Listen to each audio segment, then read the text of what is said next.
मेरे प्यारे दोस्तों के अंदर आत्मा रूपी उस परमात्मा को सादर नमस्कार। दोस्तों, एक शब्द है वेशभूषा। 100 में से 99 लोग इस शब्द का अर्थ जानते हैं। वेशभूषा। वेशभूषा मतलब पहनावा। पहनावा मतलब चोला। चोला मतलब लेयर। लेयर मतलब कोटिंग। तो ये जो वेशभूषा है ना, इसका भी एक अलग ही कमाल है। वेशभूषा अपने आप में एक अहंकार है, एक घमंड है। वो कैसे है? आज मैं आपके सामने जब ऐसी बातें करता हूँ या आपको आज मैं समझाता हूँ ना, तो शायद 100 में से 99 लोग बोलते होंगे बड़ा ज्ञानी हो रहा है, इसको बोल भैया, ये तो लगता है बाबा ही बनेगा, ये तो भगवा चोला पहन लेगा, ये तो दाढ़ी मूछें बढ़ा लेगा बड़ी बड़ी, ये तो गले में रुद्राक्ष की माला डाल लेगा। क्यों? क्यों डालूंगा मैं? क्योंकि समाज एक्सेप्ट तभी करता है ऐसी बातों को जब तक वो अपने सामने किसी चोटी बढ़ाए हुए इंसान को देखता है, जिसकी लंबी चोटी हो, जिसके गले में 2-4 रुद्राक्ष की मालाएं हो, और जिसके पास भगवा चोला हो, और जो अपने परिवार को, अपने समाज को, सबको छोड़ चुका हो और संन्यास ले चुका हो। चाहे वो जो चोला उसने धारण करा, उस चोले को धारण करने के बाद वो कितने ही गलत चीज़ों में कल्पित हो, कोई भी गलत काम करे, बट उसकी छवि आपकी नज़र में भाई सन्यासी आदमी है, बाबा है, बहुत ज्ञानी है। लेकिन अगर एक सही आदमी जो आपके साथ आपके समाज में रह रहा है, जो आपके साथ आप अपने परिवार को चला रहा है, जो आपके साथ इस दुनिया में ऐसे जीता है जैसे एक आम इंसान की ज़िंदगी जो शरीर में दी है वैसे वो निभा रहा है, लेकिन सिर्फ मेरे जैसे इंसान में जो मुझे महसूस हुआ कि मैं जो अपने आप को, शरीर को लेके जो घमंड था ना मेरे अंदर, वो घमंड मैं अपने ऊपर से उतार चुका हूँ। वो मोह लगाव की नींद से मैं जाग चुका हूँ। अब मैं ध्यान में आ चुका हूँ। मैं ध्यान से चीज़ों को समझने लगा हूँ। मैं ध्यान से चीज़ों को महसूस करने लगा हूँ। और मैं ऐसा इसीलिए कर चुका हूँ, ऐसे जब भी कर पा रहा हूँ कि मैंने अपनी मैं और मेरा को परमानेंट मारने का फैसला ले लिया है। और मैं अब 100% डिपेंड हूँ तू और तेरा पे। तो जब मैं तू और तेरा पे डिपेंड हो जाता हूँ और मेरी मैं और मेरा मर जाती है, तो मुझे भगवा चोला पहनने की, मालाएं पहनने की, अब मैंने क्यों बोला कि ये भगवा चोला, ये मालाएं, ये दाढ़ी, ये बड़ी बड़ी चोटी, ये सब एक घमंड है। क्यों घमंड है? कि इंसान में मैं आ गई, कि मैं अपना परिवार त्याग चुका हूँ, मैं संन्यास ले चुका हूँ, यानी कि मैं ज्ञानी बन चुका हूँ। जैसे अभी किन्हीं दो लोगों में कोई भी लड़ाई झगड़ा हो जाए, दो लोगों में कोई लड़ाई झगड़ा हो जाए, बात कोर्ट कचहरियों तक पहुंच जाए, लेकिन जब कोर्ट कचहरी जाने से पहले एक मेरे जैसा आदमी आया और मैंने उसे 2-4 कानून की बातें करी कि अगर ऐसा करेगा तो भाई तेरे को ये हो सकता है, तेरी ये सज़ा हो सकती है, तो सामने वाले का एक ही जवाब होगा कि भाई हम तो कोर्ट में देखेंगे, तू ज़्यादा वकील ना बने। लेकिन अगर वही बात उन दो लोगों के बीच में, जिनके बीच में कोई लड़ाई चल रही थी, अगर उन्हीं के बीच में मैं काला कोट, काली पैंट, वाइट कमीज और ब्लैक टाई लगा के पहुंच जाऊंगा ना, तो वो मेरी बात को सुनेगा भी, समझेगा भी, क्योंकि वो वेशभूषा, वो छवि उसकी दिखाएगी कि यार ये तो वकील है, तो इसे कानून का बहुत ज्ञान है। भाई ज़रूरी तो नहीं कि सारे वकील जो हैं 100% कानून का ज्ञान है उनको, लेकिन जो आदमी बिना वेशभूषा के अगर आपको ज्ञान की बात दे रहा है, बिना वेशभूषा के आपको कानून बता रहा है, नियम बता रहा है, तो हो सकता है उनकी सुना तो सही, क्या पता तुम्हें कोर्ट कचहरी जाने की ज़रूरत ही ना पड़े। क्या पता उन नियम कानूनों का तुम्हें भी बाहर पता लग जाए और तुम अपनी लड़ाई वापस ले लो, छोड़ दो, ना झगड़ो 2-4-5 साल 10 साल उन कोर्ट कचहरियों में। क्या पता वो झगड़ा बिना वेशभूषा के ही ख़त्म हो जाए। जैसे आपको कोई शरीर में प्रॉब्लम हुई, आपका जो शरीर है जिसको आप मेरा मान चुके हो, उस मेरे शरीर के अंदर कोई भी प्रॉब्लम हुई और मुझे किसी ने बताया कि भाई वहाँ चले जाओ और वहाँ पे फलाने फलाने आप डॉक्टर को दिखाओ, उसका ये स्पेशलिस्ट है। वहाँ पे आप गए, वहाँ मेरे जैसा एक आम इंसान जो आपके बीच में से निकला है, लेकिन वो जागा हुआ है, उसे दवाइयों का पूरा ज्ञान है, उसे बीमारी की नब्ज़ पता है कि कौन सी नब्ज़ दबाने से कौन सी बीमारी ठीक होगी, और उसने आपको 2-4 ज्ञान की बात बताई कि भैया कुछ नहीं करना, चक्कर में मत पड़, ये दवाई ले ले, इससे तेरा फ़र्क पड़ जाएगा, और ये शरीर के लिए ये एक्सरसाइज है, थोड़ा थोड़ा ये कर, और ये खान पीन का ध्यान रख। तो आप उसे बोलोगे भाई ऐसा है, घना डॉक्टर ना बने, ज़्यादा डॉक्टर मत बन। क्यों? क्योंकि उस आदमी ने ना तो सफ़ेद कोट पहना था, ना उसके गले में आला लटका हुआ था, ना उसके साथ में कोई बीपी की मशीन पड़ी थी, लेकिन वो मौज में था, मस्त था, उसे ज्ञान था, उसने बताया, लेकिन तूने नहीं माना, क्योंकि वो वेशभूषा नहीं दिखी ना। तो वेशभूषा का जो कमाल है ना, वो सिर्फ इसीलिए है कि जो जो समाज ने, परिवार ने, देश ने, दुनिया ने जो परत, जो कोटिंग, जिस चीज़ को हमारे सामने जिस रूप में पेश किया, उसी चीज़ को हम वही मानते चले गए। अगर हमने काले कोट में सिर्फ वकील ही देखा है, तो हमें हर काला कोट वाला वकील दिखाई देगा। अगर सफ़ेद कोट वाला ही शुरू से हमने एक डॉक्टर देखा है, तो हमें सफ़ेद कोट वाला हर आदमी डॉक्टर दिखाई देगा। अगर हमें बचपन से ये लेयर हमारे ऊपर चढ़ी है कि एक जिसकी लंबी चोटी होती है वो बहुत ज्ञानी होता है, विद्वान हो जाता है, वो ब्राह्मण हो जाता है, वो पंडित होता है, पंडित जी महाराज होते हैं, तो क्योंकि वो लेयर चढ़ी है तो हम चोटी वाले को ही पंडित समझेंगे। अब ये जैकेट पहन के तुम्हारे सामने बैठा है, एक आम इंसान जैसे आप जी रहे हो, परिवार चला रहे हो, शरीर आपका भी है, मेरा भी है, लेकिन फ़र्क इतना है कि मैं इस शरीर को तेरा मानता हूँ और करने वाला तू ही है, ये मानता हूँ। तो तू और तेरा को मानता हूँ मैं और मेरा में कोई इंटरेस्ट नहीं है मेरा।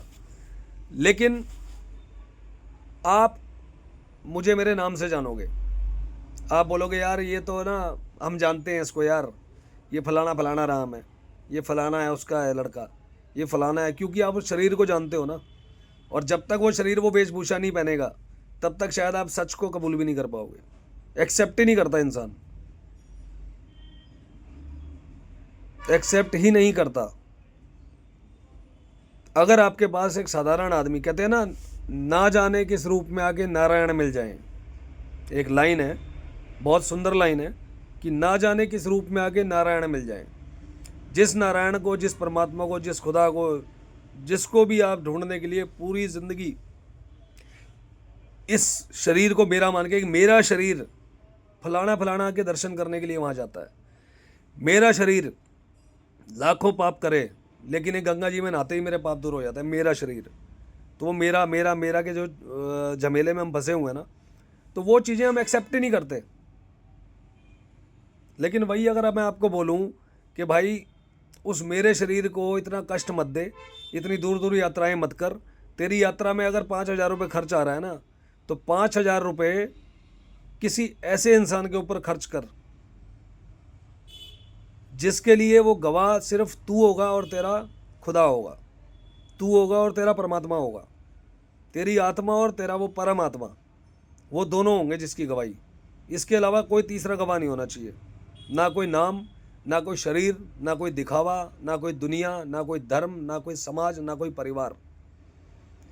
सिर्फ तेरी चेतना, तेरी आत्मा और वो परमात्मा जिसमें जाके तूने लास्ट में, जिसके चरणों में बैठना है, बस।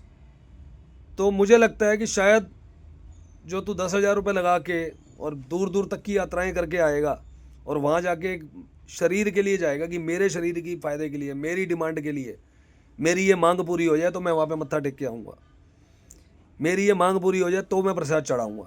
लेकिन मैं कह रहा हूँ फल खाऊँगा, पेड़ नहीं लगाऊँगा। पेड़ चाहिए, बीज नहीं डालूँगा। बीज डालूँगा लेकिन उसमें पानी नहीं डालूँगा, पानी भी डाल दूँगा, ज़रूरत पड़ी तो खाद नहीं डालूँगा, लेकिन मैं फल खाऊँगा। बस यही फ़र्क है दोस्त। तू फल खाएगा, फल तुझे मिलेगा, लेकिन उसके लिए पहले तुझे बीज डालना पड़ेगा, उसकी सिंचाई करनी पड़ेगी, उसमें खाद डालनी पड़ेगी, उसकी केयर करनी पड़ेगी, उस प्रकृति की केयर करेगा तो वो प्रकृति तुझे फल देगी। और ये भी बात अपने गांठ बांध के रखियो कि जिस चीज का बीज डालेगा ना, फल भी तुझे उसी का मिलेगा। ऐसा नहीं हो सकता कि बीज डाल देगा तू अपने पास नीम का, अपने आंगन में बीज डाल देगा तू नीम का, पानी भी डालेगा, खाद भी डालेगा, लेकिन दूर दूर तक की यात्रा करके आएगा, अपने परमात्मा को, अल्लाह को, वाहेगुरु को, जीसस को, सबको खुश करेगा। और खुश करने के बाद तू बोलेगा कि भाई मैं सबको खुश करके आया हूँ, मुझे तो अब फल तो आम का ही चाहिए। तो प्रकृति किसी भी धर्म के लिए, किसी समाज के लिए, किसी देश के लिए, किसी दुनिया के लिए, किसी नाम के लिए, किसी शरीर के लिए अपना नियम कभी चेंज नहीं करेगी दोस्त। जो प्रकृति का नियम है उसी के हिसाब से काम होगा। जो जो तेरा हुक्म है त्यों त्यों होवना, जो जो रखे आप ढह जाए खिलौना। यानी कि जो भी उसका हुक्म है, जो परमात्मा प्रकृति का जो नियम है, उसके नियम के हिसाब से ही होगा। एक भी काम ऐसा नहीं हो सकता जो तेरी मर्जी से होगा कि मेरा शरीर ने ये काम किया और मेरे शरीर की ये इच्छा है और मैं इसके लिए प्रकृति से भी लड़ जाऊंगा। भाई तू हार जाएगा। लड़ सकता है तू, आज तक लड़ ही रहा है तू प्रकृति से, क्योंकि प्रकृति तो क्या है, प्रकृति सिर्फ फील करने की चीज़ है, परमात्मा सिर्फ महसूस करने की चीज़ है। उसको पाया नहीं जा सकता क्योंकि वो कभी खोया ही नहीं है। खोया सिर्फ तू है, नींद में सोया तू है। तो उस नींद से जाग, उसको शक्ति को, परम शक्ति को महसूस कर, परमात्मा से हाथ मिला, अपनी जो दोस्ती तेरी परमात्मा के साथ, जो अंश है तू उसका, जिसने तेरे को अंदर वो चेतना, वो आत्मा डाली उस शरीर में, उसका रिगार्ड कर, उसको हमेशा थैंक्स कर, और तुझे कुछ नहीं करना। और एक ही मंत्र रखना है, तू तेरा, तू तेरा, जो जो तेरा हुक्म है त्यों त्यों होवना। इसके बाहर कुछ नहीं हो सकता दोस्त। हुक्मे अंदर सबको, बाहर हुक्म न कोय। हुक्मे अंदर सबको, बाहर हुक्म न कोय। नानक हुक्मे जे बुझे, ते होमे कहाँ से होए। जिसने हुक्म को जान लिया ना, उसके अंदर ये अहंकार नाम की चीज़ क्या होती है ना, ये तो सोच भी नहीं पाएगा, क्योंकि उसे पता ही नहीं होगा कि अहंकार क्या है। किस चीज़ का अहंकार? सिर्फ शुक्र, तू और तेरा। तेरा शुक्र, तू चलाने वाला, तेरा शुक्र, तू चलाने वाला, बस इतना सा नियम मानना है। इसके अलावा मेरा कोई नियम नहीं है। तू अपने शरीर को जैसे चलाना चाहता है वैसे चला, जो खिलाना चाहता है वो खिला, जो पिलाना चाहता है वो पिला, जो भोगना चाहता है वो भोग। जिसके लिए तुझे शरीर मिला है, जिसके लिए जो अंग तुझे जिस चीज़ के लिए मिला है, आंखें मिली हैं इस प्रकृति को, इस दुनिया को, इस समाज को, इस धर्म को देखने के लिए, खूब देख। कान मिले हैं, अब कान दिए परमात्मा ने सुनने के लिए, वो तेरी इच्छा के ऊपर है। तेरी आत्मा, तेरी चेतना किस जगह पे लगती है, क्या सुनना चाहता है, वो तेरे कानों को तू ही बताएगा। तू यानी तेरी आत्मा ही बताएगी क्या सुनना। तो आत्मा से, चेतना से जो महसूस करेगा वही सुन सकता है, क्योंकि वो अंग दिया है परमात्मा ने। खुशबू लेनी है, अच्छी खुशबू लेनी है, जा पार्क में फूलों की सैर कर, फूलों की खुशबू ले। क्यों नॉनवेज की खुशबू लेता है, क्यों अंडों की खुशबू लेता है? प्रकृति इतनी इतनी खूबसूरत चीज़ें उगाई हैं, अपने आप उग रही हैं, फसल है, उसकी खुशबू लेना। दांत दिए ना, चबाना, खाना, उसके है ना दांत, उसने दिए है ना। जब तक जिंदा है तभी तक तो खाएगा, मरने के बाद ज़बरदस्ती तेरे मुंह में घी ठूसेंगे, अंदर भी नहीं जाएगा। तो चबा, लेकिन क्यों किसी को मार के क्यों चबाना है? क्यों खाना चाहता है किसी जिंदा को? जो प्रकृति खुद से पैदा कर रही है, जो प्रकृति इतना प्यारा उपहार दे रही है, जो ताकतवर चीज़ें दे रही है, चबाना उसको दांतों से। दिए ना दांत।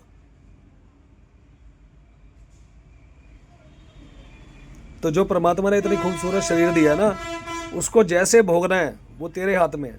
भोग, कोई दिक्कत नहीं है। किसी चीज़ को नहीं छोड़ना, किसी चीज़ को नहीं पकड़ना, लेकिन ध्यान से, ध्यान में रह के। एक निर्जीव के साथ कुछ भी कर दे, उसे पता भी नहीं चलेगा। तोड़ देना मोबाइल, तोड़ दे टेबल, तोड़ दे कुर्सियाँ, उसे कौन सा दर्द हो रहा है? लेकिन यार जो तेरे अंदर धड़क रहा है, तेरी आत्मा, तेरी चेतना, वही उस जीव में धड़क रही है, जो जीवित चीज़ है। कोई भी बड़ा खुश होता है, बीचों बीच काटता है और उसको बोलता है भैया बढ़िया फ्राई करके दियो। उसके आगे फ्राई का शब्द और लगाता है, तड़का मार के दियो, तंदूर में तल के दियो, तंदूरी बनाइयो। लेकिन दोस्त, उसका तो तंदूरी खा लेगा, फ्राइड भी खा लेगा, बिना हड्डी का भी खा लेगा, हड्डी वाला भी नहीं छोड़ेगा, लेकिन अपनी एक उंगली खिला सकता है किसी को?